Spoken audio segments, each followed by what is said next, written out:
So this is the page that the students land on when they log into Study Swami. And we give them a little setup as to what we expect of them and what they can expect of the app. The heart of the app is in the planner.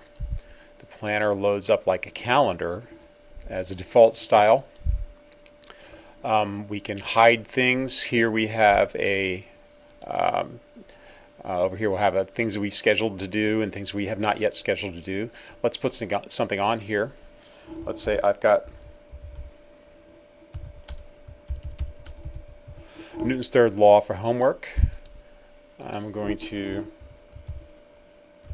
spend an hour and a half on this, and I'm going to add this to my physics class. Since I've got it blank here, I'm adding it all. I draw this to drag it to the calendar, and I'm going to do this after lunch today, and it appears now on my schedule to do. When I click on this, I go to the Swami box. In the Swami box, I have my task here. I can assign it a priority, which we encourage. If I've done an analysis on my study habits and my results on this course, then I'll have some hints showing up here. I haven't done that yet, so they're not here. When I've completed, I can click complete, and I can go back, and on my calendar it's now grayed out, and on my schedule to do it's crossed through. If I don't want to deal with a calendar, because calendars are a pain in the butt on the web, then I can go to a to-do list view instead and do the same sorts of things. Now, so I click on it, I go to the Swami box, and then I can, say it's not completed and whatnot.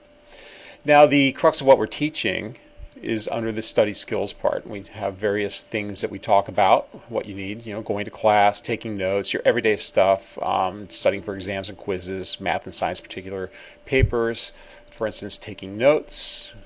Down here, the stuff appears. You can see that our information appears in sort of nested outline form. And the reason for that is it has to do with chunking and learning the information. We put it in a way that the first time through the students may have to read all of it, but as they learn more about, say, Cornell notes, they won't have to read all of it anymore. Just the little outline might call to mind everything they're supposed to remember, you see. So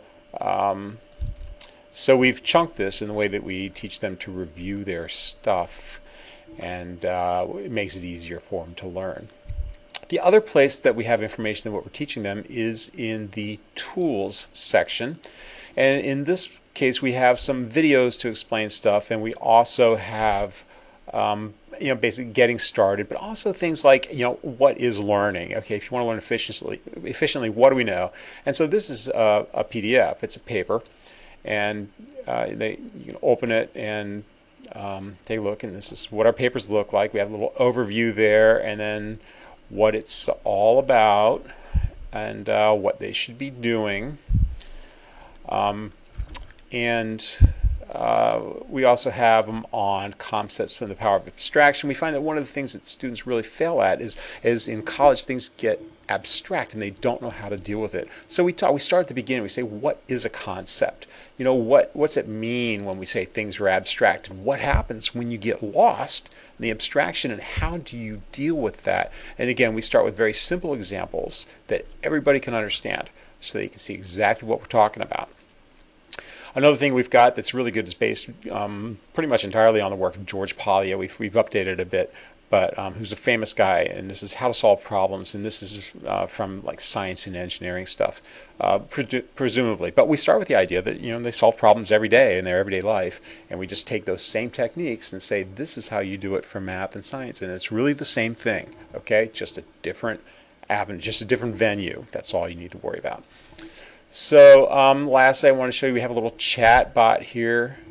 We call her Ask Emmy. She's based on Ask Eliza, which was an MIT project back in the 60s, and it was really cool. It's a lot of fun. It's not AI. It's not anything that's going to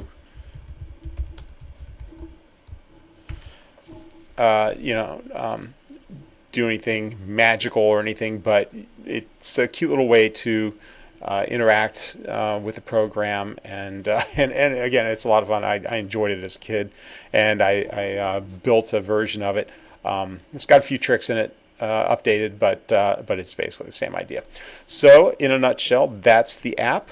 I hope you sign up and take a look at it and let me know. Thank you.